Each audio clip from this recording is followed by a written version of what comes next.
near the Tar River is one of the most beautiful places in the Twin Counties. It's a serene place that allows people of all ages to enjoy the view and walk around the park. Over the years, the lake has been through multiple changes and has evolved to become a symbol of the Rocky Mount area. The history behind the lake is very intriguing, and to examine what caused the lake to be built, we must venture back in time to a dark period in American history. In 1929, the stock market crashed, plunging the United States into the Great Depression. Billions of dollars were lost from the economy, leading to nearly 30% of the workforce becoming unemployed within a few years. In 1933, Franklin Delano Roosevelt took office as President of the United States.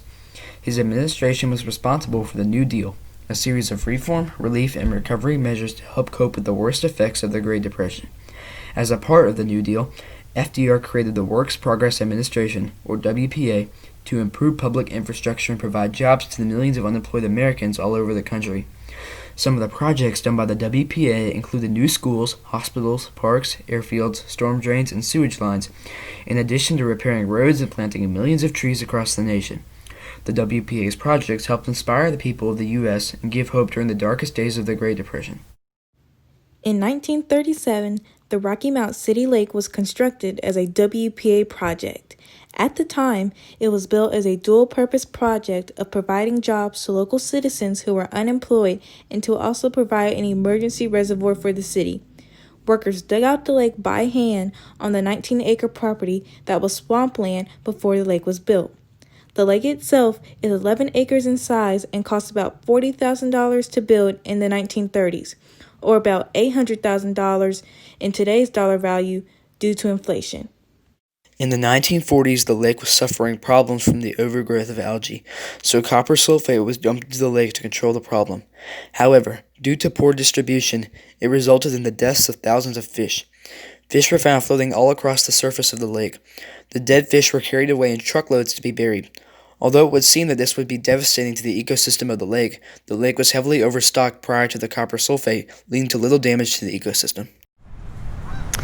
Hello, my name is Peter Barney. I retired from a long career with the city. I served as assistant city manager for a long time with the city. I was assistant city manager during the period that we accomplished the renovation of this park, City Lake Park.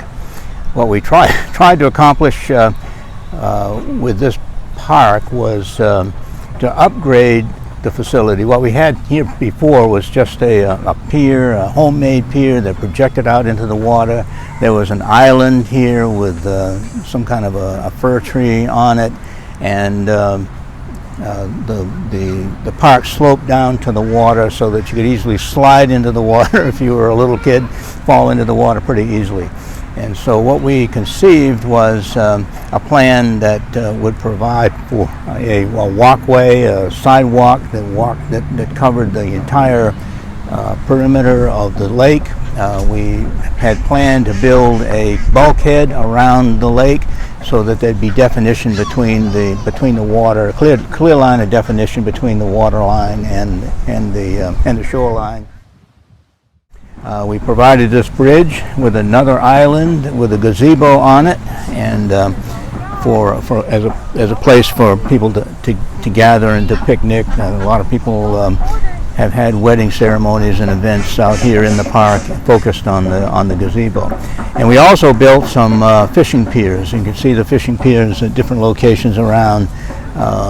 Many people come and fish, and so the fishing piers have been very popular additions to the park. In September 1999, the city of Rocky Mount flooded as a result of the rain with Hurricane Floyd. A sign was placed next to the lake along Sunset Avenue to indicate the high mark of the waters at nearly 18 feet above flood stage. In recent years, sculptures were added around the lake by Greenville, North Carolina sculptor Jonathan Bowling. The sculptures were added in 2017 and represent various animals such as ducks, turtles, goats, and horses. The sculptures are made out of used steel parts that he used to build the animals with a rustic look. The lake itself is known for the ducks, along with other animals such as fish and turtles. The ducks in the lake originally came from the ducks that parents would give their children for Easter.